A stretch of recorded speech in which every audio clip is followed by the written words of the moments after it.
സഹോദരന്മാരെ, ഇന്നിപ്പോ ബഷീർ മാഷ് ഒരുപാട് ആളുകളുടെ പേരിങ്ങനെ വായിച്ചപ്പോ ഞാനത് ചിന്തിച്ചു പോയി. ആരൊക്കെയാണ് ഈ മരിച്ച ആളുകൾ? ഈ നാട്ടിന്റെ നക്ഷത്ര ഗോപുരങ്ങളായ, പ്രകാശകിരണങ്ങളായ, വഴിവിളക്കുകളായ, കാരണവന്മാരായ ആളുകളാണ് അവരിൽ നിന്ന് നല്ലൊരു ശതമാനം മരിച്ചത്. കഴിഞ്ഞ പ്രാവശ്യം ഞാനിവിടെ വന്ന് പള്ളിയുടെ നവീകരണ പ്രവർത്തനത്തിന് തുടക്കം കുറിക്കുമ്പോൾ എനിക്ക് സംഭാവന തന്നിരുന്ന നാസർ ഇന്ന് ഖബറിലാണ് എന്നൊക്കെ കേട്ടപ്പോ ഒരു നിമിഷം ഞാൻ ചിന്തിച്ചു പോയി. പ്രസവനെ, ഈ ദുനിയാവിൽ എങ്ങനെയാണ് നമ്മളോട് ചിന്തിക്കാൻ, എങ്ങനെയാണ് നമുക്കൊരു സന്തോഷത്തിന്റെ പുഞ്ചിരിയോടുകൂടി ഈ ദുനിയാവിൽ നിൽക്കാൻ സാധിക്കുമോ? ഏത് സമയത്തും ഇസ്രായേൽ നമ്മളെക്കൊള്ള നോക്കി നിരീക്ഷിച്ചുകൊണ്ടിരിക്കുകയാണ്. എവിടെയാണ് നമുക്ക് സന്തോഷിക്കേണ്ട സംഗതി? ഒരാളെ ശരീരത്തിലേക്ക് വെടിവെക്കാൻ വേണ്ടി ഒരു പട്ടാളക്കാരെങ്ങനെ വന്ന് കാത്തു നിൽക്കുമ്പോ നമുക്ക് ചോറ് തിന്നാൻ കഴിയുമോ? സമാധാനത്തിൽ കിടന്നുറങ്ങാൻ കഴിയുമോ? നമുക്കൊന്ന് ചിരിക്കാൻ പറ്റുമോ? ഇല്ല. യഥാർത്ഥത്തിൽ ഒരു വിശ്വാസിയെ സംബന്ധിച്ചിടത്തോളം മരണം എന്ന് പറയുന്ന അതിഭീകരമായ ഒരു വല്ലാത്ത നമ്മുടെ ഈ ജീവിതത്തിന്റെ എല്ലാ സന്തോഷങ്ങളെയും കുറിച്ചു കളയുന്ന ആ ഒരു സംഗതി. ഇപ്പൊ ഒരേ ആൾക്കാർ പേര് വായിച്ചില്ലേ? അവരൊക്കെ പാവപ്പെട്ട ആൾക്കാരൊന്നല്ല, എല്ലാ സൈസ് ആൾക്കാരും ഉണ്ടായിരുന്നു. ഒക്കെ പോയി. ഈ ജീവിതം നമുക്കും ഇതുപോലെ അസ്തമിക്കുന്ന ജീവിതമാണ് എന്ന് ചിന്തിക്കാനുള്ള ഒരു അവസരം കൂടി ആയിട്ട് വേണം ഈ മരീസിനെ കാണാനെന്ന് ഓർമ്മപ്പെടുത്താണ്. നിങ്ങൾ ആലോചിച്ചു സഹോദരന്മാരെ, വയനാട്ടില് എത്ര സുരക്ഷിതമായിട്ടാണ് അവനാന്റെ സ്വന്തം വീട്ടിലല്ലേ സേഫ്റ്റിയുള്ളൂ. റോഡുമ കിടന്നാൽ നമുക്ക് സുരക്ഷിതത്തില്ലല്ലോ. ആ സുരക്ഷിതമായി കിടന്നുറങ്ങിയ ആളുകളാണ് നേരം കൊടുത്തപ്പോഴേക്ക് സുബ്ഹാനല്ലാഹ് അവരൊക്കെ മയ്യിത്തായി. അവരുടെ വീടുകള്, അവരുടെ കട്ടിലുകള്, അവരുടെ സമ്പാദ്യങ്ങൾ എല്ലാം മരിച്ചുപോയി. ജീവിതത്തിൽ ഒരിക്കൽ പോലും അവർ കണ്ടിട്ടില്ലാത്ത ആളുകളാണ് അവരെ മയ്യത്ത് കൊണ്ടുപോകുന്നത്. കാസർഗോഡ് നിന്നും തിരുവനന്തപുരത്തു നിന്നും മഞ്ചേരിയിൽ നിന്നൊക്കെ പോയ ആളുകളാണ് മയ്യത്തെടുക്കുന്നത്. അല്ലാതെ പണി നോക്കി നിങ്ങൾ വയനാട്ടിൽ മരിച്ച ആളുകൾ മയ്യത്ത് എവിടെ എത്തുന്നത്? പോത്തുകല്ലിലാണ്, നിലമ്പൂരിലാണ്. അവിടെയുള്ള ആളുകളാണ് ആ മയ്യത്ത് കുളിപ്പിക്കുന്നത്. നമ്മളെ മയ്യത്തൊക്കെ എവിടെ വെച്ചാൽ കുളിപ്പിക്കുക? ആരാ കുളിപ്പിക്കാന്നറിയാം? ഇല്ല. എല്ലാ മയ്യത്തും ഒഴുകിയിട്ട് കല്ലുമലൊക്കെ അടിച്ച് പൊളിഞ്ഞ് വാപ്പയ്ക്ക് മക്കളെയും ഭാര്യയ്ക്ക് ഭർത്താവിനെയും തിരിച്ചറിയാൻ പറ്റാത്ത അത്രയും ദുരിതമായി. ഇതാണ് ഈ ശരീരം, ഇതാണ് ഈ ജീവിതം. ഒരു കാര്യം നമ്മൾ മനസ്സിലാക്കണം, അല്ലാഹുവിന്റെ പിടുത്തത്തിൽ നിന്ന് രക്ഷപ്പെടുന്ന ആളുകളെല്ലാം ഈ ജീവിതം അല്ലാഹുത്താല നമ്മളെ തിരിച്ചു വിളിക്കുന്ന ജീവിതമാണ്. പിന്നെ എന്തിനാണ് ഇപ്പൊ നമ്മളെത്ര ഇടങ്ങാറാക്കുന്നതാണ്? ആരോ ഒരു കുട്ടി എഴുതി, വയനാട്ടിൽ ഉറ്റവരും ഉടയവരൊക്കെ മരിച്ചപ്പോ ദൈവം എന്തിനാണ് നമ്മളെങ്ങനെ ബുദ്ധിമുട്ടാക്കണമെന്നാ? ദൈവത്തിന് ഒരു കൃപയില്ലേ, കാരുണ്യമില്ലേ എന്നാണ് ചോദ്യം. സഹോദരന്മാരെ, നമ്മളെ മനസ്സിലാക്കേണ്ടത് ദൈവത്തിന്റെ കാരുണ്യമാണ് നമ്മളെ ഹയാത്ത്. അല്ലാഹുവിന്റെ കാരുണ്യമാണ് നമ്മളെ കിഡ്നി. അല്ലാഹുവിന്റെ കാരുണ്യമാണ് ഈ കൈകാലുകൾ. അല്ലാഹു റഹ്മത്തിന്റെ റബ്ബായത് കൊണ്ടാണ് ഞാനും നിങ്ങളൊക്കെ തെറ്റ് ചെയ്യുമ്പോ, സുബഹി നിസ്കരിക്കാതെ കിടന്നുറങ്ങുമ്പോ അല്ലാഹു നമ്മളെ കൊന്നു കളഞ്ഞില്ല. നമ്മുടെ ഹറാമായ പലതും കണ്ടപ്പോൾ അല്ലാഹു നമ്മളെ കണ്ണ് പൊട്ടിച്ചില്ല. ഇതെല്ലാം റബ്ബിന്റെ കാരുണ്യമാണ്. പക്ഷേ കരുണയുടെ കടലായ അല്ലാഹു സുബ്ഹാനഹു വ തആലയുടെ ചില പരീക്ഷണങ്ങൾ കൂടി നമ്മൾ നേരിടേണ്ടി വരുമെന്ന് പരിശുദ്ധ ഖുർആൻ പറഞ്ഞിട്ടുണ്ട്. അതും റബ്ബിന്റെ കാരുണ്യത്തിന്റെ ഒരു ഭാഗമാണ്. ക്ഷമിക്കുക, അല്ലാഹുവിലേക്ക് കൂടുതൽ അടുക്കുക, പാവപ്പെട്ടവന്റെ ദുരിതം മനസ്സിലാക്കുക. ഇല്ലെങ്കിൽ എല്ലാ ദിവസവും നമുക്ക് സുഖത്തിൽ ജീവിച്ചാൽ ഈ ദുനിയാവ് എന്താ നിവർത്തിയാതായി പോലെ. അതുകൊണ്ടാണ് അല്ലാഹു പറയുന്നത് പോലെ നബലുവന്നകും ബിൽ ഖൗഫി വൽ ജൂഇ. അല്ലാഹു നിങ്ങൾക്ക് പേടി തന്നുകൊണ്ട് പരീക്ഷിക്കും, വിശപ്പ് കൊണ്ട് പരീക്ഷിക്കും.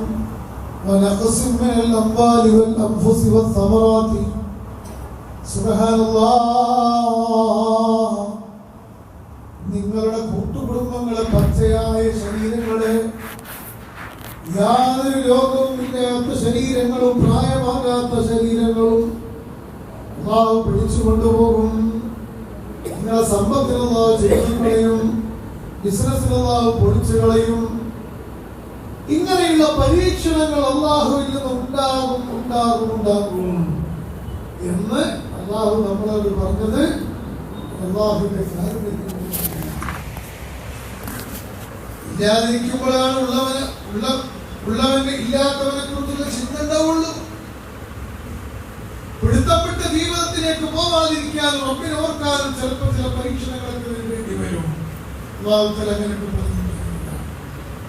പക്ഷേ അങ്ങനെയൊക്കെ തരുമ്പോഴും അല്ലാഹു പറയുന്നത് ഇതൊരു ശാശ്വതമായ പരീക്ഷണമാണ്, ഇതൊരു ശാശ്വതമായ പരാജയമാണ് എന്ന് നിങ്ങൾ ചിന്തിക്കേണ്ട.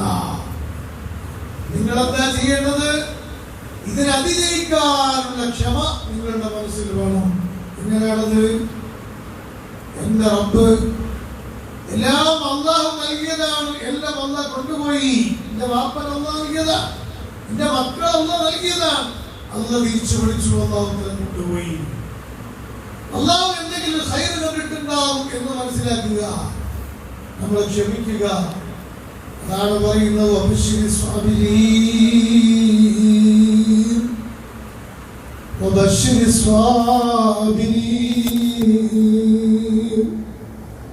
അല്ലാഹുവിന്റെ പരീക്ഷണങ്ങൾ ഒന്നിനു പുറകെ ഒന്നായി വരും. സഹോദരന്മാരെ, നമ്മുടെ മുൻഗാമികളൊക്കെ എത്രമാത്രം പരീക്ഷിക്കപ്പെട്ടു നിങ്ങൾക്കറിയില്ലേ? അല്ലാഹുവിന്റെ റസൂലിന്റെ കാലത്ത് സ്വഹാബത്ത് എന്തെല്ലാം പ്രതിസന്ധികൾ നേരിടേണ്ടി വന്നു. യുദ്ധം നടക്കുന്ന സമയത്ത് 70ഓളം സഹാബത്താണ് യുദ്ധത്തിൽ കൊല്ലപ്പെട്ടത്.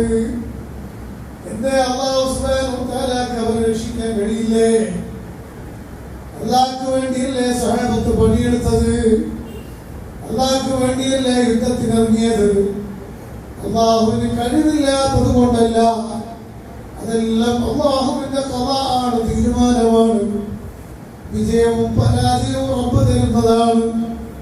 നമ്മളോട് അല്ലാഹു കൽപ്പിച്ചത് ചെയ്യുക എന്നുള്ളതാണ് നമ്മുടെ ഉത്തരവാദിത്വം. വിജയിച്ചാലും അൽഹംദുലില്ലാഹ്, പരാജയപ്പെടുമ്പോൾ ക്ഷമിക്കുന്നു. ആ ക്ഷമയും കൂലി കിട്ടുന്ന കാര്യമാണ്. സന്തോഷം തരുമ്പോൾ മാത്രമല്ല കൂലി കിട്ടും. സന്തോഷം തരുമ്പോൾ അൽഹംദുലില്ലാഹ്. ദുഃഖം വരുമ്പോഴോ ഇത് റബ്ബിന്റെ പരീക്ഷണമാണെന്ന് മനസ്സിലാക്കി ക്ഷമിക്കുക. അപ്പൊ ഞാൻ പറയുന്നത് സഹോദരന്മാരെ, ഈ ദുനിയാവിൽ എല്ലാവർക്കും എല്ലാ സമയത്തും സുഖം മാത്രം കൊടുക്കുകയാണെങ്കിൽ പിന്നെ ഈ ദുനിയാവിന്റെ അവസ്ഥ എന്തായിരിക്കും? ഒരു ദിവസം നമ്മളൊക്കെ എല്ലാം വിട്ടേച്ച് പോവേണ്ടവരാണ് എന്നൊരു ചിന്ത പിന്നെ നമുക്കുണ്ടാവില്ല. അതുകൊണ്ട് ഈ സദസ്സിലിരിക്കുന്ന എന്റെ ചെറുപ്പക്കാരോട് ഞാൻ പറയട്ടെ, മക്കളെ, നിങ്ങളുടെ കൂട്ടത്തിൽ 20 വയസ്സ് പ്രായമുള്ളവരുണ്ട്, 25 വയസ്സ് പ്രായമുള്ളവരുണ്ട്, 30 കഴിഞ്ഞവരുണ്ട്. അല്ലാഹു തആലക്ക് നിങ്ങളെ കൊണ്ടുപോകാൻ, നിങ്ങളെ മരിപ്പിക്കാൻ ഒരു പ്രായത്തിന്റെ ബന്ധമില്ല. ഇപ്പൊ എന്ന് പറഞ്ഞ എന്റെ സുഹൃത്ത് റാസൽ ഹൈമയിൽ നിന്ന്, അജ്മാനിൽ നിന്ന് വയനാട് ദുരന്തമുണ്ടായ സമയത്ത് പെട്ടെന്ന് നമുക്ക് ജോലിക്ക് ഒഴിവാക്കിയിട്ട് നേരെ കിട്ടിയ ഫ്ലൈറ്റ് വന്ന വീട്ടിൽ പെട്ടി കുപ്പായോടെ വെച്ചിട്ട് സാന്ത്വനത്തിന്റെ കുപ്പായിട്ട് നേരെ വയനാട് 5-6 ദിവസം അവിടെ സേവനം ചെയ്തു. ഉപയോഗിച്ച് പറയാണ്, ഉസ്താദെ, എനിക്ക് നല്ല മരക്കേറ്റുണ്ടായി, ഇത്ര വൈകിട്ടാണെന്ന് വൈകിട്ടെടുത്തത്. പക്ഷേ അവസാനം ഞാനൊരു വൈകിട്ടെടുത്തപ്പോൾ എന്റെ ശരീരം കുഴഞ്ഞ് തളർന്ന് വിടുപോയി. പിന്നെ ഞാൻ വയനാട്ടിൽ നിന്നില്ല, തിരിച്ചു കൊണ്ടുപോയി. എന്താണ് ഉബൈദ് പറയുന്ന ഉസ്താദെ, 6 മാസം പ്രായമുള്ള ഒരു ചോര പൈതലിന്റെ വൈകിട്ടാണ്.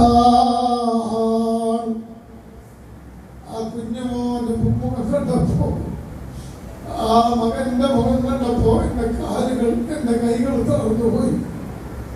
ജീവിതത്തിൽ ഒട്ടിട്ട പ്രായമാണ്. സഹോദരന്മാരെ,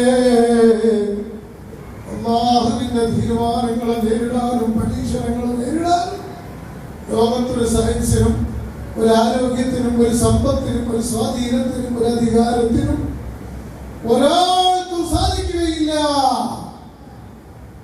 അല്ലാഹു പറയുന്നു, കുല്ലു നഫ്സിൻ ദാഇഖത്തുൽ മൗത്ത്. എല്ലാ ശരീരങ്ങളും മരണത്തിന് രുചി അറിയുന്ന, എല്ലാ ശരീരങ്ങളും മരണത്തിന് രുചി അറിയൂ. MBBS പഠിക്കുന്ന ഡോക്ടർ 5ാം വർഷ വിദ്യാർത്ഥിയാണ്. ആ വീട്ടിൽ എത്ര സന്തോഷം ഉണ്ടാകും. ഈ കൊല്ലം കൂടി കഴിഞ്ഞാൽ എന്റെ വീട്ടിന്റെ മുമ്പിൽ DR എന്ന് എഴുതി വെക്കാം. എന്റെ മകനൊരു ഡോക്ടറായി ഇറങ്ങാൻ പോവുകയാണ്. പക്ഷേ വയനാട്ടിൽ വെച്ച് വാഹനാപകടത്തിൽ ആ ഫൈനൽ ഡോക്ടർ അതാ മരിച്ചു പോകുന്നു. നമ്മൾ കാണുകയാണ്. സഹോദരന്മാരെ, നിങ്ങൾ ചിന്തിച്ചു, എത്രയാണ് അല്ലാഹുവിന്റെ പരീക്ഷണങ്ങളെ നേരിടാൻ നമുക്ക് കഴിയില്ല. ഈ പള്ളി ഉദ്ഘാടനം ചെയ്യുന്ന സമയത്ത് എന്റെ വിശ്വാസികളോട്, മോമിനീങ്ങളോട്, ചെറുപ്പക്കാരോട് ഞാൻ പറയട്ടെ, നിങ്ങളൊക്കെ ഈ പള്ളിയിൽ ഇങ്ങനെ വന്നു നിൽക്കുമ്പോൾ നമുക്ക് വലിയ സന്തോഷമാണ്. അത് കാരണം നിനക്കുണ്ടാകുമ്പോഴാണ് അല്ലാഹുവിന്റെ റഹ്മത്ത് ഇറങ്ങുക. എന്നാൽ എത്ര പള്ളികളാണ് ഉദ്ഘാടനത്തിന് നാട്ടുകാരെ കൊണ്ട് നിറഞ്ഞു കവിഞ്ഞു. പക്ഷേ പിറ്റേ ദിവസം സുബഹി ജമാഅത്തിന് പോയി നോക്കിയപ്പോ ആ വന്നതിന്റെ 10-ൽ ഒരാൾ പോലും പള്ളിയിലില്ല. സുബഹി ബാങ്ക് കൊടുക്കുമ്പോ കിടന്നുറങ്ങുന്ന മനുഷ്യന്മാരുള്ള വീട്, ആ വീട് കരിച്ചു കളയണം, ചുട്ട് കരിക്കണം എന്നല്ലേ ഇസ്ലാമിന്റെ നിയമം. എങ്ങനെയാണ് സഹോദരന്മാരെ ഭൂകമ്പമില്ലാതിരിക്കുക? എങ്ങനെയാണ് കൊടുങ്കാറ്റ് വരാതിരിക്കുക? അല്ലാഹ് നമ്മ ഭക്ഷണം കഴിച്ച് ഏമ്പക്കമിട്ട് മൊബൈൽ ഫോണിൽ വേണ്ടതും വേണ്ടാത്തതൊക്കെ കണ്ട് 2 മണി 3 മണി വരെ നീ ഉറപ്പൊഴിച്ച് പിന്നെ ഒറ്റവർക്കാണ്.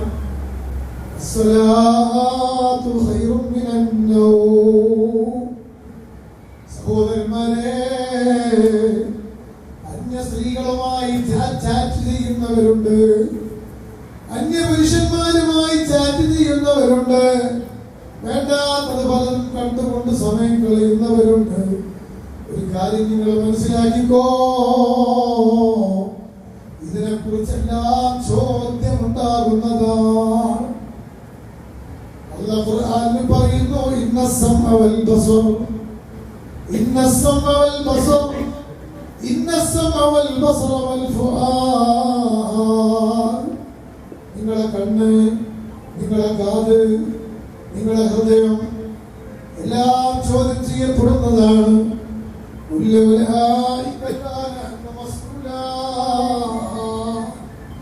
എല്ലാം അല്ലാഹുവിന്റെ ചോദ്യമുണ്ടാകുന്നതാണ്. ഈ ചോദ്യത്തിന് കൃത്യമായി മറുപടി പറയാൻ സാധിക്കണം കേട്ടോ. ആ മറുപടി പറയാത്ത ആളുകൾക്ക് ഇന്നലെ ചെറുപ്പക്കാരെ, കരളിന്റെ കഷ്ണമായ ചെറുപ്പക്കാരെ, 6 മാസം പ്രായമായ പൈതൽ കുഞ്ഞിന്റെ പൈതലിന്റെ മയ്യത്തെടുക്കുന്ന സമയത്ത് കാലകളിപ്പോയ ചെറുപ്പക്കാര്, സാന്ത്വനം പ്രവർത്തകർ, ഒരു കാര്യം ഞാൻ പറയുന്നു, നമ്മളൊക്കെ ഇത്ര വലുതായല്ലോ, അല്ലാഹു നമ്മളെ വലുതാക്കിയല്ലോ. അതുകൊണ്ട് സുബഹി ഖളാ ആക്കരുത് കേട്ടോ. സുബഹിക്ക് എഴുന്നേൽക്കുന്ന മുഅ്മിനീങ്ങളാണ്. സുബഹി നിസ്കാരം ഖളാ ആക്കുന്ന മനുഷ്യൻ, അയാൾ താമസിക്കുന്ന വീട് ഒരു ബർക്കത്തില്ലാത്ത വീടാണ്. അല്ലാഹുവിന് ഏറ്റവും ഇഷ്ടപ്പെട്ടത് സുബഹിന്റെ മുമ്പ് എഴുന്നേറ്റ് പാതിരാത്രിയിൽ നിസ്കരിക്കുന്ന ആളുകളാണ്. 2 കാര്യം അല്ലാഹുവിന് വലിയ ഇഷ്ടമാണ്. ഒന്ന്, രാത്രിയിൽ നിസ്കരിക്കുന്നവരോടും, മറ്റൊന്ന് ഖുർആൻ ഇങ്ങനെ ഓതിക്കൊണ്ടിരിക്കുന്നവരോടും. ഖുർആൻ ഓതുന്നവന്റെ ഖൽബ് ചത്തുപോകുന്ന, മെമ്മറി പവർ കൂടും, പ്രകാശം കൂടുന്ന, തഹജ്ജുദ് നിസ്കരിക്കുന്നതിന്റെ മുഖത്ത് ഇങ്ങനെ പ്രകാശം കൂടി വരുന്ന ഈ വായന കേൾക്കുന്ന എല്ലാ ആണുങ്ങളും പെണ്ണുങ്ങളും ഇന്ന് മുതൽ നിങ്ങളുടെ സുബഹിക്ക് എഴുന്നേൽക്കണോ, സുബഹിക്ക് ജമാഅത്തിന് വരണോ. തൊട്ടടുത്ത വീട്ടിന്റെ അടുത്ത് പള്ളിയുണ്ടോ, അവിടെയെങ്കിലും മുസ്ലിമുകൾ സുന്നികളായ ആളുകളുടെ പള്ളിയുണ്ടെങ്കിൽ അവിടെ പങ്കെടുത്തൂടെ? അങ്ങനെ ആവണം. ധാരാളം ചെറുപ്പക്കാരിവിടെ വന്നിട്ടുണ്ട്. നിങ്ങള് അത്യാവശ്യം ഹോട്ടലിലേക്ക് പോയി സാപ്പാടൊക്കെ കഴിച്ചു എന്നുള്ളതൊന്നുമില്ല അല്ലേ? നീ വേണമെങ്കിൽ ഫുട്ബോൾ കളിച്ചത്. പക്ഷേ സുബൈ ബാങ്ക് കൊടുക്കുമ്പോഴേക്ക് അങ്ങനെയുള്ള ഒരു സ്വഭാവത്തിലേക്ക് നമ്മൾ എത്തിപ്പെടുന്നുണ്ട്. അല്ലാഹു നമുക്കതിന് തൗഫീഖ് നൽകട്ടെ. അതുകൊണ്ട് ഞാൻ എൻ്റെ പ്രിയപ്പെട്ട വിശ്വാസികളോട് മോമിനീങ്ങളോട് എനിക്ക് ഓർമ്മപ്പെടുത്താറുണ്ട്, നമ്മൾ അല്ലാഹുവിനെ ഭയപ്പെടുക, അല്ലാഹുവിനെ നമ്മൾ ശ്രദ്ധിച്ചുകൊണ്ട് കൈകാര്യം ചെയ്യുക. നമ്മൾ ആലോചിച്ച് നോക്കും, ബഹുമാനപ്പെട്ട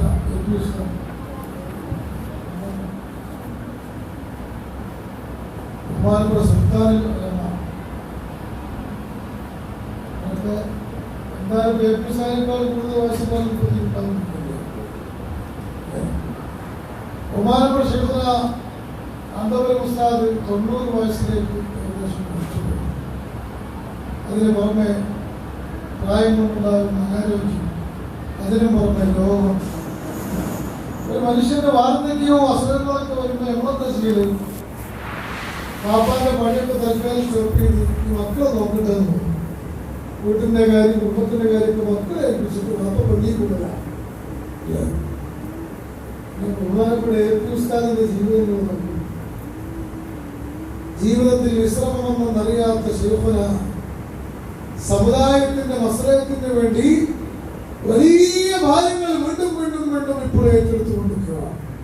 ഇന്ന് ഉള്ളാളത്ത് ആയിരക്കണക്കായ മഹല്ലുകളുടെ സ്വാധിസ്ഥാനം സംബന്ധിച്ചിട്ടുണ്ട്. ഇതൊരു ചെറിയ കാര്യമാണ്, ഒരു പദവിയൊന്നല്ല.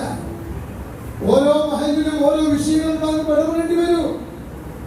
നമ്മളൊക്കെ ഞാൻ തന്നെ ഇപ്പം ഒരു മഹല്ലിന്റെ ഒരു വസ്ത്രത്തിൽ എത്ര ഫോണാണ് നമുക്ക് വിളിച്ചിട്ട് എനിക്ക് തോന്നിപ്പോ ഇതൊന്നും ആവശ്യമില്ല, നമുക്കിടെങ്കിൽ നമ്മളെ ഒരു ദിവസം മുടിയാൻ പോയായിരുന്നു. ഓരോ മഹല്ലിന്റെ ഉത്തരവാദിത്തങ്ങൾ വരുമ്പോൾ അവിടുത്തെ തൊഴിലാളികൾ നമ്മൾ ഇടപെടേണ്ടി വരും. ബാംഗ്ലൂരിൽ ഇപ്പൊ 50ഓളം വരുന്ന മഹല്ലിന്റെ പാകിസ്ഥാൻ പ്രശ്നം ഈ 90 വയസ്സൊക്കെ ആകുമ്പോ കാലങ്ങളൊക്കെ കുറയ്ക്കല്ല വേണ്ടത്. അതിന് പുറമെ ഇന്നിപ്പോ എന്നോട് ICFന്റെ ഗ്ലോബൽ നേതൃത്വമായ മുസ്തഫാലി ഉസ്താദ് കടാങ്കോടിക്ക് വിളിച്ചിരുന്നു. എന്നോട് പറഞ്ഞു, നമ്മള് UAE-ലേക്ക് വരാം. ഒന്നുമില്ല, നമ്മുടെ പത്രം, എല്ലാ പത്രങ്ങളും പ്രതിസന്ധിയിലാണെങ്കിലും നമ്മുടെ പത്രത്തിന് എല്ലാ പരസ്യങ്ങളൊന്നും വാങ്ങാൻ പറ്റില്ലല്ലോ. സിനിമന്റെ പരസ്യം ഒന്നും പറ്റില്ല. അപ്പൊ സ്വാഭാവികമായും സിറാജ് പത്രം UAE വലിയ പ്രതിസന്ധി നേരിട്ടിരിക്കുക. അപ്പൊ നമ്മള് എന്ത് ചെയ്യണം? നമ്മുടെ പ്രസ്ഥാനത്തിന് വേണ്ടി അത് നിലനിർത്തിക്കൊണ്ട് പോകണല്ലോ. പക്ഷേ കഴിയുന്നില്ല. ഓരോ നേതാക്കന്മാരും സ്ഥാപനങ്ങളുണ്ട്, സംഘടനകളുണ്ട്, പല പ്രധാനം കൊടുത്തിട്ടുണ്ട്. അവസാനം ഇത് തുടങ്ങി തന്ന ആളെടുത്ത് പോയിട്ട് നമ്മൾ അഭിപ്രായം ചോദിക്കാൻ നിർത്തണോ നടത്തണോ? അങ്ങനെ അവരെല്ലാവരും കൂടി മമ്പാട് സത്താഫി മുസ്തഫാലിയും ഒക്കെ പോലെ ഇന്നാണ് 7 ദിവസം ബഹുമാനപ്പെട്ട സുൽത്താനിൽ നിന്ന് എടുത്തു പോയിട്ട് ഈ വിഷയം പറയാൻ വേണ്ടി ചെന്നപ്പത്തെ ഉസ്താദ് അവരെ കണ്ടപ്പത്തെ ഒറ്റ പറഞ്ഞില്ല. സിറാജ് നിർത്താൻ വേണ്ടിയിട്ടാണ് അങ്ങോട്ട് വരുന്നത്, ആ വർത്താനം പറഞ്ഞുകൊണ്ട് വരണ്ട. എന്നിട്ട് ഉസ്താദ് പറഞ്ഞു, ഇൻഷാ അല്ലാഹ് ഞാൻ അങ്ങോട്ട് വരാം. ആരായി പറയുന്നത്? പ്രായവും ക്ഷീണവും നീച്ച് നടക്കാൻ പോലും പ്രയാസപ്പെടുന്ന ഉസ്താദാ പറയുന്നത്, ഞാൻ അങ്ങോട്ട് വരാം, നമുക്ക് കുറച്ച് ആൾക്കാരൊക്കെ ഒന്ന് കണ്ടിട്ട് സിറാജ് മുന്നോട്ട് കൊണ്ടുപോകുന്ന കാര്യം ഞാൻ ചെയ്തു തരാം. നിങ്ങൾ ആലോചിച്ച് നോക്ക്, ബഹുമാനപ്പെട്ട ഉസ്താദ് അവരുകളൊക്കെ അവർ നേതൃത്വത്തിലല്ലേ നമ്മളൊക്കെ പ്രവർത്തിക്കുന്നത്. CM ഉസ്താദ് ഓടി നടന്ന് സാഹിത്യോത്സവത്തിന് വേണ്ടി പിരിവെടുത്തു എന്ന് പറഞ്ഞു.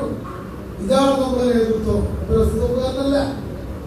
ബഷീർ മാഷും ഞാനൊക്കെ ഈ പ്രാവശ്യം ഗവൺമെന്റിലാണ് അഡ്മിന് പോയത്. ഗവൺമെന്റിൽ അതിന് പോകാന്ന് പറഞ്ഞാൽ അത്ര സുഖമുള്ള പരിപാടിയൊന്നുമല്ല. എല്ലാ സകലവിലാതി ആളുകളും സുന്നി മുജാഹിദ് ജമാഅത്തിന്റെ വിളിയൊക്കെ ഞങ്ങളെ കൊണ്ടുണ്ട്. പക്ഷേ ആ ആളുകൾക്കൊക്കെ ഞങ്ങളൊക്കെ സ്വയം അമീർമാരായിക്കൊണ്ട് പ്രഖ്യാപിച്ചിട്ടു. അവർക്ക് ആവശ്യമായ നസീഹത്തും ഉത്ബോധനങ്ങളും മറ്റുള്ള കാര്യങ്ങൾ വെച്ച് കഴിയുന്നതുവരെ ഞങ്ങൾ അവരെ പിന്തുണക്കും. അതിൽ വയസ്സന്മാരെ കൈകൊണ്ട് പിടിച്ച് റൂമിലൊക്കെ എത്തിച്ചു കൊടുത്തവരുണ്ട്, ഭക്ഷണം കൊണ്ട് കൊടുത്തവരുണ്ട്, അച്ഛൻ്റെ ക്ലാസ് എടുത്ത് കൊടുത്ത് അവരെ പഠിപ്പിച്ചു കൊടുത്തു. പക്ഷെ മാഷൊന്നും വിശ്രമിച്ചിട്ടില്ല. അവരെ കൂടെ കൊണ്ടെടുക്കാനും മല കയറാനും എല്ലാത്തിനും മതിയാണ്. ഞാൻ പറയുന്നത് നമ്മൾ മരിക്കുന്ന ആ തീയതി വരെ നമുക്കിവിടെ വിശ്രമിക്കാനുള്ള ഒരു ജീവിതമല്ല. നമുക്കിവിടെ വിശ്രമിക്കാനുള്ളത് നമുക്ക് വിശ്രമം ഖബറിലാണ്. മരണത്തോടുകൂടി നമുക്ക് വിശ്രമം അല്ലാഹു തആല തരും. അത് സ്വർഗത്തിൽ അല്ലാഹു നമുക്ക് തരുമാറാവട്ടെ. അതുകൊണ്ട് ഞാൻ നിർത്തുകയാണ്. ഞാൻ നിങ്ങളൊക്കെ പറയുന്നത്, ഈ പള്ളി ഇത്ര മനോഹരമാക്കി 7 ലക്ഷം കൊണ്ട് ഉദ്ദേശിച്ചത് 17 ലക്ഷം രൂപ വായക്കാട് വലിയ വർക്കത്തിൽ നിന്നാണ്. കഴിഞ്ഞ ഉസ്താദ്, എൻ്റെ ഉസ്താദ് ബഹുമാനപ്പെട്ട കിൻസുലമ ബോധ്യപ്പെടുത്തി നാട്ടില്ല. ഉസ്താദ് അവരുടെ എപ്പോൾ സമർപ്പിക്കുകയാണെങ്കിൽ വായക്കാട്ടുകാരെ കുറിച്ച് പറയാറുണ്ട്. ചിന്തായി വായക്കാട്ടുകാരെ എന്നെ മറക്കൂലെന്ന് ഉസ്താദ് പറയുന്നു. താജുലമയും ഞാനും കൂടി ഒരിക്കലും ഇവിടെ വന്നപ്പോ താജുലമാൻ അവർ തിരിഞ്ഞോക്കിയില്ല. പക്ഷെ എന്നോട് വായക്കാട്ടുകാർക്ക് അങ്ങനെ പറയാൻ കഴിയില്ല. കാരണം വായക്കാട് ഞാൻ വയതു പറഞ്ഞിട്ട് പള്ളി മദ്രസ ഉണ്ടാക്കിയിട്ടുണ്ട്. അസാസുലിസ്ലാം ഉസ്താദ് പലപ്പോഴും പറയാറുണ്ട്. കന്യാമയിലേറെ ഫത്വ അംസുസ്താദിനെ കൊണ്ടാണ് എഴുതിപ്പിക്കാറുണ്ടായിരുന്നത്. മഹാനായ കന്യാമയിലാരുടെ എല്ലാ ശൈലികളും ഒപ്പിയെടുത്ത ആളായിരുന്നു ബഹുമാനപ്പെട്ട ശൈഖുനാ കിൻസുൽ ഉലമ. അവരെ കൊണ്ടാണ് ഞാൻ എൻ്റെ എല്ലാ പ്രധാന കിതാബുകളും കൊടുത്തത്. സിഹാഹ് സിത്ത മുതൽ ഉസൂലുൽ ഫിഖ് മുതൽ മന്തിഖ് മുതൽ എല്ലാ മഅഖൂലാത്തൊക്കെ ബഹുമാനപ്പെട്ട കിൻസുൽ ഉലമയെ കൊണ്ടാണ് ഞാൻ കൊടുത്തത്. എൻ്റെ വീട്ടിൽ ഉസ്താദ് കൊണ്ട് താമസിച്ചിട്ടുണ്ട്. എൻ്റെ ഭാര്യ പ്രസവിച്ചപ്പോൾ മക്കളെ കാണാൻ ഡ്രസ്സുമായി വന്ന് അവിടെ നിന്നിട്ടുണ്ട്. വലിയ സ്നേഹബന്ധം ഇവിടുന്ന് അങ്ങോട്ടും അവിടെ ഇങ്ങോട്ടും ഉസ്താദും നമ്മളും തമ്മിൽ അങ്ങനെ ആണ്ടാണ് സന്ദർഭത്തിനാണ് ഉസ്താദ് അവരുടെ ആഖിറത്തിൽ വലിയ പദവി കണ്ടിട്ട്. വായക്കാട് എന്ന് പറഞ്ഞിട്ട് 10 മഹാബലങ്ങളൊക്കെ ഉണ്ടെങ്കിലും ഒരുപാട് ആയിരങ്ങൾ ജീവിച്ച നാടാണ് ഈ നാട്. അതുകൊണ്ടാണ് ഏതൊക്കെ കാര്യമായ കടന്നില്ല. ഇത് കുറച്ച് കടലുള്ളത് അതിനാണ്ട് കുട്ടി ഇന്നല്ലാതെ ഏറ്റെടുത്തത് കുറച്ചാണ് കഴിയുന്നത്. കഴിയൂ ഇൻഷാ അല്ലാഹ്. ഇപ്പൊ ചോദിക്കാതെ തന്നെ അല്ലേ നമ്മളെ കുറെ ആൾക്കാരെ പറ്റി ഇപ്പൊ കുറെ പറഞ്ഞിട്ടുണ്ട്. ടൈൽസും മറ്റുള്ള കാര്യങ്ങളും എല്ലാം ഞാനിപ്പോൾ ആരെയൊന്നും പേരൊന്നും പറയുന്നില്ല. അള്ളാഹു അത് ഏറ്റവും തന്നവർക്കൊക്കെ അള്ളാഹുവിന്റെ സ്വർഗത്തിൽ അള്ളാഹുവിന്റെ സന്തോഷത്തിന്റെ ഭവനം അള്ളാഹു നൽകുമാറാവട്ടെ. അതുകൊണ്ട് സഹോദരന്മാരെ പള്ളിക്ക് വേണ്ടി സഹായിക്കുക. പള്ളിയിൽ ഫുൾ ടൈം വരിക. ഈ 2 വിഭാഗം ആൾക്കാരെല്ലാം വെറുതാക്കൂല. ചെറുപ്പക്കാരൊക്കെ ശ്രദ്ധിക്കുക. നല്ല ദുനിയാവിൽ ഏറ്റവും ഇഷ്ടപ്പെടുന്ന 2 വിഭാഗം. ഒന്ന് പള്ളി എടുക്കാൻ സഹായിച്ചവരും പള്ളിയുമായി എപ്പോഴും വൃത്തിയാക്കുക, പള്ളി കൊണ്ടെടുക്കുക, പള്ളിന്റെ കമ്മിറ്റിയാവുക, പള്ളി പുനർനിർമ്മിക്കുക. അവന്റെ കൽബ് എപ്പോഴും പള്ളി ഉഷാറാക്കണം, പള്ളി എന്നാക്കണോ. ആ ആളുകൾ അല്ലാഹു അർശിന്റെ തണൽ കൊടുക്കുന്നതാണ്. അതേപോലെ തന്നെ പള്ളിക്ക് സംഭാവന ചെയ്താലോ മൻബനാലില്ലാഹി മസ്ജിദ വലല്ലാഹു ലഹു ബൈതൻ ഫിൽ ജന്ന സ്വർഗ്ഗത്തിൽ കൊടുക്കുന്നതാണ്. അല്ലാഹു തൗഫീഖ് ചെയ്യട്ടെ. അതുകൊണ്ട് ഞാൻ സംസാരിക്കുന്നില്ല. ഞാൻ ചെറുങ്ങനെ കാലൊന്ന് വെച്ച് കുത്തി ഒരു വിരല് എല്ല് പൊട്ടിപ്പോയി. അപ്പം ചെറിയ പാസ്പോർട്ട് കിട്ടും. അങ്ങനെ മകര നമസ്കാരത്തിന് എനിക്ക് ദേവ ചെയ്യാൻ വേണ്ടിയിട്ടാണ് ഞാൻ അച്ഛൻ തങ്ങളെ വിളിച്ച് നിസ്കരിപ്പിച്ചോളിക്കുന്നത്. വലമില്ല ആരും വലിയ കുട്ടിയെ ചിലപ്പോൾ റെസ്റ്റ് എടുക്കാൻ പറ്റില്ല. നമ്മളെ കേരളസ്ഥാനിൽ ഇഷ്ടമാനാണ്. അതുകൊണ്ട് ബഷീർ മാഷ് വിളിച്ചപ്പോൾ ഞാൻ മുടക്കൊന്ന് പറഞ്ഞു മകരത്തിലാന്ന് പറഞ്ഞു, ഇല്ലാന്ന് പറഞ്ഞില്ല. പിന്നെ അത്രയും അത്യാവശ്യം നമ്മുടെ സിഎം ബഷീർ മാഷും വിളിച്ചുള്ളൂ. അപ്പം ഏതായിരുന്നാലും അൽഹംദുലില്ലാ ഇവിടെ വന്നതൊക്കെ കണ്ടപ്പോൾ എനിക്ക് വല്ലാത്ത സന്തോഷമായി. ഇനി ഇൻഷാ അല്ലാഹ് നിങ്ങൾ ഈ നിസ്കാരത്തിനൊക്കെ സജീവമാവണം. ഇപ്പോഴെല്ലാം പള്ളി കൊണ്ടുള്ള വർക്കുന്നുണ്ടാവുള്ളൂ. അപ്പം ഇവിടെ മാസത്തിൽ നടക്കുന്ന ഈ മജ്‌ലിസിലേക്ക് പോലെ ആളുകളെ ഒരുമിച്ച് പോകണം. സ്ത്രീകളും പുരുഷന്മാരൊക്കെ. ഈ ദുനിയാവ് സാക്ഷരമല്ല. ഞാൻ ആവർത്തിച്ച് പറയുന്നു, വയനാട് നമുക്ക് നൽകുന്ന പാഠം അതാണ്. മക്കളെ ഇവിടെ പ്രായമല്ലാത്ത പ്രശ്നമില്ല. 6 മാസം പ്രായമുള്ള പിഞ്ചു കുഞ്ഞാ പറയുന്നത് 20 ലക്ഷം രൂപ ഏലം വിറ്റ പൈസ കൊണ്ടു വെച്ച് തലേ ദിവസം അയാൾ പോയി. എന്ത് പൈസ, എന്തധികാരം? 100 വന്ന ആളുകളുണ്ടായിരുന്നു റിസോർട്ടില്. അയാൾ മരിച്ചുപോയി വെള്ളത്തില്. 1 ലക്ഷം അതുപോലെ അള്ളാഹുക്കാർ ഒരു തൂഫാൻ ഇറക്കിയാൽ ഒരു സെക്കൻഡ് 4 സെക്കൻഡ് വയനാട്ടിൽ പൊട്ടിച്ചു 4 സെക്കൻഡ് അതൊക്കെ സംഭവിച്ചാലും അള്ളാഹുവിന്റെ വഴിയിൽ നടക്കുന്ന എല്ലാ പരിപാടിക്കും നമ്മൾ സഹകരിക്കുക. ഇവിടെ മാസത്തിൽ നടക്കുന്ന പരിപാടിക്ക് ഭക്ഷണം കൊടുത്തില്ല. എത്ര റുപ്യ ഭക്ഷണത്തിന്? 7,000 രൂപ. 6, 7, 8 വരും അല്ലേ? 5, 5 ആകുമ്പോൾ കസ്റ്റമർ ആക്കുകയാണെങ്കിൽ 10 ആവും. അത്ര മുന്തിയ വേണ്ട, അത്ഭുത രാജ്യമൊക്കെ മതി. ഈ വർഷം കൂട്ടുകാർ ഈ വർഷം കൂടും അല്ലേ? അപ്പൊ ഇൻഷാ അല്ലാഹ് ഓരോ മാസം എല്ലാ മാസവും ആൾക്കാർ അയക്കണം.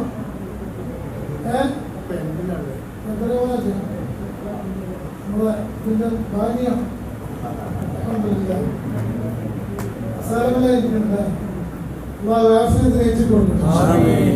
എല്ലാ രോഗങ്ങളും ശുദ്ധമാക്കി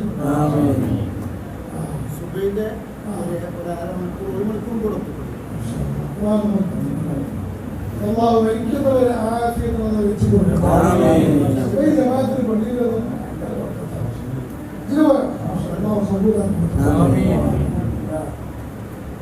അപ്പൊ നമുക്ക് ഓരോരുത്തർ ഓരോ മാസം ഡേറ്റ് 1 മാസം ഞാൻ തരാം. നിങ്ങളെ മാസം പിന്നെ തീരുമാനിച്ചാൽ മാസം ഇപ്പം വരണമെന്നില്ല. അതിവിടെ 4 ആഴ്ച മാസം 3 ആഴ്ച മാസം 24 മാസം ഉണ്ടാവും. അതൊക്കെ തർത്തീവാക്കാം. എത്ര ആൾക്കാരോട് 11 ആൾക്കാരുണ്ടായിരുന്നു. അതാണ് പിന്നെ വേണ്ടത്. ആരാണ് 1 മാസം ഞാൻ തരാമെന്ന് പറയുന്ന ആൾ കുറച്ചോനെ ആ ആളുകൾക്ക് ഒരു ഉറപ്പുഞ്ഞി കൊടുക്കുന്നില്ല. അല്ലാഹു അക്ബർ അല്ലാഹു അക്ബർ. ഒന്ന് അൽഹംദുലില്ലാഹ്. രണ്ടാമത് റബ്ബേ 2 ആൾക്കാർ പൊന്തിച്ച കൈകൾ ഈ വിഷയത്തിൽ ആരൊക്കെ കൈപൊന്തിക്കുന്നു ആ കൈകൾ സ്വർഗത്തിലും ഉയർന്നു നിൽക്കുന്ന കൈകളാക്കണം അല്ലാഹ്. റസൂലുള്ളാഹിന്റെ കൈ പിടിക്കാനുള്ള ബർക്കത്ത് കൊടുക്കണം അല്ലാഹ്. മരിച്ചുപോയവർക്ക് ഖബറിലേക്ക് അതിന്റെ പ്രതിഫലം എത്തിച്ചു കൊടുക്കണം അല്ലാഹ്. പിന്നെ മൂന്നാമത്തെ ഒരാൾ കൊടുക്കാൻ പൈസ 3, 4 അല്ലാഹു അക്ബർ അല്ലാഹു അക്ബർ അൽഹംദുലില്ലാഹ്. അബൂബക്ക അതെ 1,40,000 രൂപ ടൈൽസിനായി 56,000 റബ്ബേ ഈ വലിയ വർക്കത്തിനെ കൊടുക്കണം അല്ലാഹ്. ഖൈർ കൊടുക്കണം അല്ലാഹ്. അൽഹംദുലില്ലാഹ്. മജീദ് മാഷി 2 ആൾ റബ്ബേ പൊന്തിച്ച കൈ ആളെ സ്വർഗത്തിൽ ഉയർന്നു നിൽക്കണം അല്ലാഹ്. അവർക്ക് റിസ്കിന് ഒരു മുടക്കും നീ കൊടുക്കണ്ട അല്ലാഹ്.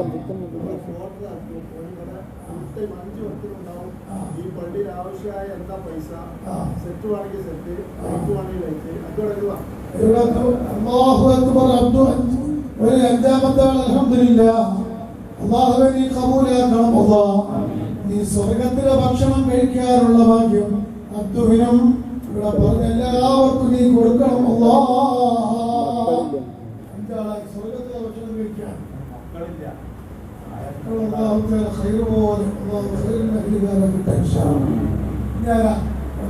സ്വർഗത്തിലെ ഭക്ഷണം കഴിച്ചോ. 6-ാമത്തത് അൽഹംദുലില്ലാഹ് ജബ്ബാറാജി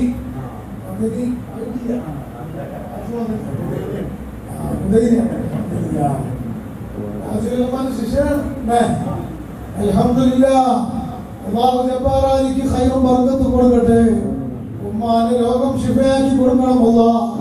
മക്കളുടെ എല്ലാ രോഗങ്ങളും ശിഫയാക്കണം അല്ലാഹ്. ഖൈറും ബർക്കത്തും കൊടുക്കണം അല്ലാഹ്. ഗഫൂർ മാഷി 7-ാമത്തെ ആള് അൽഹംദുലില്ലാഹ് റബ്ബേ നീ പൊന്തിച്ച കൈ സ്വർഗത്തിൽ ഉയർന്നു നിൽക്കണം അല്ലാഹ്. സ്വർഗീയ ഭക്ഷണം നീ കൊടുക്കണം അല്ലാഹ്. അൽഹംദുലില്ലാഹ്. മാഷ സംഘടനയുടെ നേതാവാണ്. അൽഹംദുലില്ലാഹ്. അല്ലാഹു എല്ലാ ഖൈറും ബർക്കത്തും ഏറ്റി കൊടുക്കട്ടെ.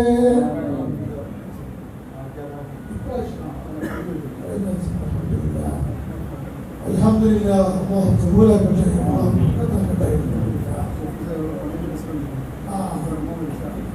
ഉമ്മാന്റെ പേര് ഷഫീഖ് ഹുസൈൻ. അപ്പം 8-ാമത്തെ ആള് അൽഹംദുലില്ലാഹ് ഷഫീഖ് ഹുസൈൻ. 8-ാമത്തെ ആള് ഷഫീഖ് ഹുസൈൻ. മരിച്ചുപോയ ഉമ്മാന്റെ ഖബറിലേക്ക് അല്ലാഹുവേ നിന്റെ പ്രതിഫലം എത്തിക്കണം അല്ലാഹ്. സ്വർഗത്തിലെ ഭക്ഷണം കഴിക്കാൻ ഈ ആളുകൾക്കൊക്കെ നീ ഭാഗ്യം നൽകണം. ഞങ്ങൾക്ക് നീ ഭാഗ്യം നൽകണം അല്ലാഹ്. 9-ാമത്തെ ആളെ ആ ഭാഗ്യവാന്മാരിൽ അൽഹംദുലില്ലാഹ് ഒമ്പതാമത്തെ ആള് കുറച്ചുകൂടെ കടങ്ങളൊക്കെ ഒട്ടിക്കൊടുക്കണമല്ല. കുറച്ച് കടണ്ടെന്ന് പറഞ്ഞു അല്ലേ? എല്ലാ കടങ്ങളും വിഷമങ്ങളും വീട്ടി കൊടുക്കണ്ടേ? നല്ല ബിസിനസ് ഉണ്ട്. ബിസിനസ്സൊക്കെ കടണ്ടാവുള്ളൂ. ബിസിനസ് ആകുമ്പോൾ കുറച്ച് പൈസ കടന്നൊക്കെ വാങ്ങേണ്ടി വരും അല്ലേ? അതാ നല്ല വർക്ക് തന്നെ കൊടുക്കട്ടെ.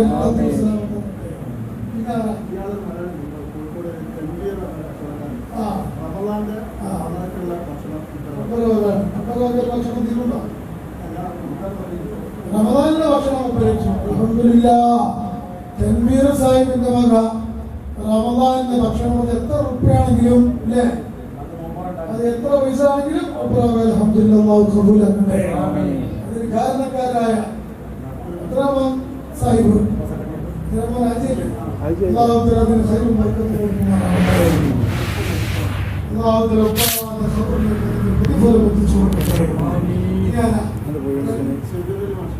ഷബീർ അലി മാഷ് കൊടുത്തോനെ ദുനിയാവിലും ആഖിറത്തും ബർക്കത്ത് കൊടുക്കണമല്ല. സ്വർഗീയ ഭക്ഷണം കഴിക്കാനുള്ള തൗഫീഖ് ചെയ്യണമല്ല. ഉമ്മാന്റെ രോഗങ്ങൾക്ക് ശിഫയാക്കണമല്ല.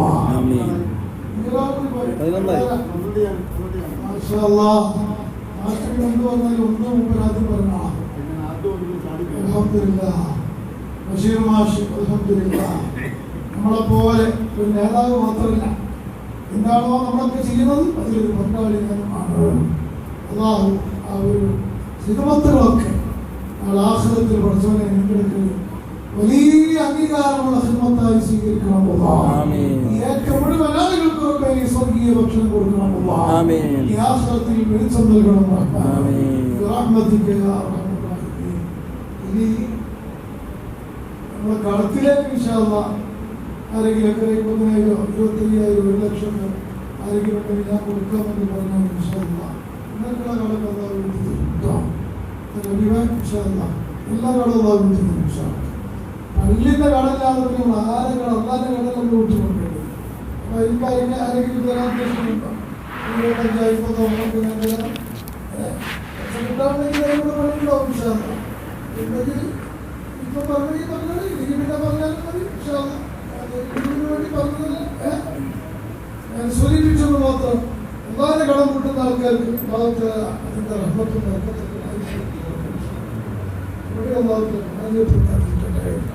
അൽഹംദുലില്ലാഹി റബ്ബിൽ ആലമീൻ. എല്ലാവരും സദഖ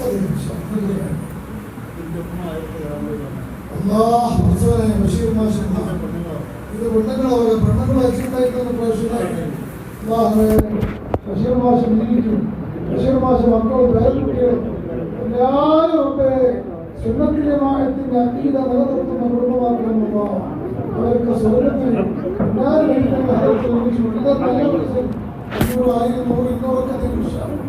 500 നിലമറ്റിലൊക്കെ അന്നത്തെ CM ഉസ്താദ് അവർക്ക് വലിയ നമ്മുടെ ഖാദിമികളാണ്.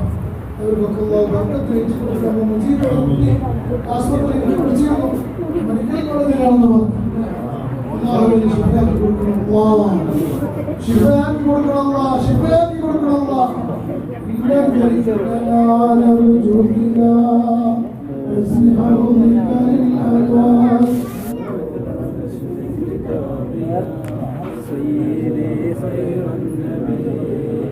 الصلاة على النبي والسلام على الرسول الشفيع الأبطري والحبيب العربي الشفاعة هب لنا في القيامة مشفقا لنا الله يا سيدي خير النبي. الصلاة على النبي والسلام على الرسول الشفيع الأبطري والحبيب العربي. إننا نرجو إلى يسر حوضك الأكوان ونشر كتابيا سيدي خير النبي. الصلاة على النبي والسلام على الرسول الشفيع الأبطري والحبيب العربي. إن شاء الله أنا أقول لك കഴുത്തിലെ കല്യാണം അൽഹംദുലില്ലാഹ്. അല്ലാഹു അതിന്റെ എല്ലാ ഹൈറും പഠിച്ചവനെ ഖബറിലും മഹ്ശറിലും ദുനിയാവിലും ആഖിറത്തിലും നീ കൊടുക്കണം റഹ്മാനേ.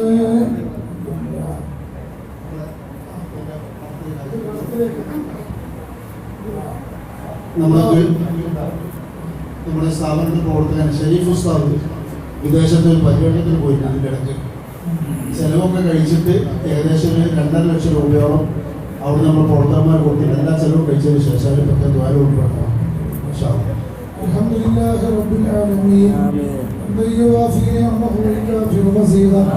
اللهم صل على سيدنا محمد وعلى آل سيدنا محمد. الرحمن الرحيم يا رب ملك الملوك يا الله. പടച്ചോനെ ഞങ്ങളുടെ ഹയാത്തും ഞങ്ങളുടെ മൗത്തും നീ നിന്റെ പൊരുത്തത്തിലും സന്തോഷത്തിലും റാഹത്തിലും ആക്കി തരണം അല്ലാഹ്. ഞങ്ങളുടെ ജീവിതം നീ നന്നാക്കി മൗത്ത് മോശമാക്കിയ കാര്യങ്ങളൊക്കെ പരാജയപ്പെട്ടു പോകും. അല്ലാഹുവേ ദുനിയാവിൽ നരകിച്ച് ജീവിക്കാതെ ദുനിയാവിലും ആഖിറത്തിലും സന്തോഷം നീ ഞങ്ങൾക്ക് നൽകണം അല്ലാഹ്. കടങ്ങളുണ്ട് റബ്ബേ, കടത്തുന്ന സലാമത്താക്കി തരണം അല്ലാഹ്. നിന്റെ ഖജനാവ് നിറഞ്ഞതാണ്, കടങ്ങളെ നീ ഞങ്ങൾക്ക് തരല്ല റബ്ബേ. കടം വീട്ടാനുള്ളതൊക്കെ നീ ഞങ്ങൾക്ക് തരണം അല്ലാഹ്. മരിക്കുമ്പോ കടമില്ലാതെ മരിക്കാനുള്ള ഭാഗ്യം നൽകണം അല്ലാഹ്. ഞങ്ങളുടെ ജോലിയിലും വരുമാനത്തിലും ബർക്കത്തിനെ തരണം അല്ലാഹ്. ഞങ്ങളുടെ ദീനീ ഖിദ്മത്തിൽ ബർക്കത്ത് ചെയ്യണം അല്ലാഹ്. ഞങ്ങൾ ബന്ധപ്പെട്ടതും തൊട്ടതിലൊക്കെ നീ ബർക്കത്ത് ചെയ്യണം റഹ്മാനേ. ഈ സദസ്സിൽ പങ്കെടുത്തവരും ഈ പള്ളിയുടെ നിർമ്മാണത്തിന് സഹായിച്ചവരും സംഭാവന ചെയ്തവരും തടികൊണ്ട് സഹായിച്ചവരും ഇന്ന് ഭക്ഷണം നൽകിയവരും കുറച്ചവരെ എല്ലാ മാസം നടക്കുന്ന ദിക്റിലേക്ക് ഭക്ഷണമേറ്റവരും എല്ലാവരും റബ്ബായ നിന്റെ തൃപ്തി നിന്റെ പൊരുത്തം അതിന് നൽകപ്പെടുന്നവരിൽ പെടുത്തണം അല്ലാഹ്. നിങ്ങൾക്ക് വേണ്ടത് നിന്റെ തൃപ്തിയാണ്. നിന്റെ തൃപ്തി കിട്ടിക്കഴിഞ്ഞാൽ പിന്നെ രക്ഷപ്പെട്ടു പോയി. ആ വിഭാഗത്തിൽ റളിയല്ലാഹു അൻഹും വറളൂ അൻഹു എന്ന് ഖുർആൻ പറഞ്ഞ റബ്ബായ നീ തൃപ്തിപ്പെട്ടവരിൽ ഞങ്ങളെ നീ പെടുത്തണം റഹ്മാനേ. ഞങ്ങളുടെ രോഗങ്ങളെ ശിഫയാക്കണം അല്ലാഹ്. ആഫിയത്തിനെ തരണം റബ്ബേ. ഗർഭിണികളുണ്ട് റബ്ബേ, ഖൈറായ സമയത്ത് റാഹത്തുള്ള പ്രസവം നൽകണം അല്ലാഹ്. ഞങ്ങളെ തൊട്ടെല്ലാ മുസീബത്തുകളും സിഹറുകളും കണ്ണേറുകളും നീ ബാത്തിലാക്കി തരണം അല്ലാഹ്. ഈ ദുനിയാവിലും ആഖിറത്തിലും ഞങ്ങളെ പരാജയപ്പെടുത്തല്ല അല്ലാഹ്. മുസീബത്തുകളും ആക്സിഡന്റ് അപകടങ്ങൾ എല്ലാ ശർറ ഫിത്നകളിൽ നിന്നും ഞങ്ങളെ നീ കാക്കണം റഹ്മാനേ. ربنا تقبل منا انك انت السميع العليم وتب علينا انك انت التواب الرحيم آمين برحمتك يا ارحم الراحمين. ഒരു പ്രധാനപ്പെട്ട വിഷയം വിട്ടുപോയി. നമ്മൾ നേരത്തെ 5000 രൂപയായിട്ടുള്ള ഷംസു അവരുടെ ഉമ്മ മരിച്ചപ്പോൾ ഉമ്മയുടെ സ്വർണം വിറ്റിട്ട് ആ കാശ് ഞങ്ങൾ വീട്ടിലേക്ക് വിളിച്ച് കയറ്റിയിട്ട് ആ സ്വർണം വിറ്റപ്പോൾ 30,000 രൂപ ഉണ്ടായിരുന്നു. നമ്മൾ ഈ പള്ളിപ്പടിയിലേക്ക് തന്നതാണ്. അത് ഞങ്ങളെ നേരത്തെ ഞാൻ പറയാൻ വിട്ടുപോയി. ആ സ്വർണം ആരുടേതാണോ മരിച്ചപ്പോൾ ആ മക്കളൊക്കെ അതെടുത്ത് മക്കളെല്ലാവരോടും കൂടി പള്ളിക്ക് കൊടുക്കാൻ തീരുമാനിച്ചത് ഉമ്മാന്റെ വലിയ മക്കത്താണ്. സാധാരണ മക്കളൊക്കെ അവനാന്റെ പോക്കറ്റിൽ കിടന്നാണ് മക്കൾ. ഇത് ഉമ്മാക്ക് തന്നെ തിരിച്ചു കൊടുക്കാൻ അവർ തീരുമാനിച്ചു. കാരണം ആ മക്കൾക്കൊക്കെ ഉമ്മാന്റെ കുടിക്കും അവരെ മക്കളും അവരെ നോക്കുന്ന മക്കളാക്കി മാറ്റണം റഹ്മാനേ. صلاة على وجودي وآله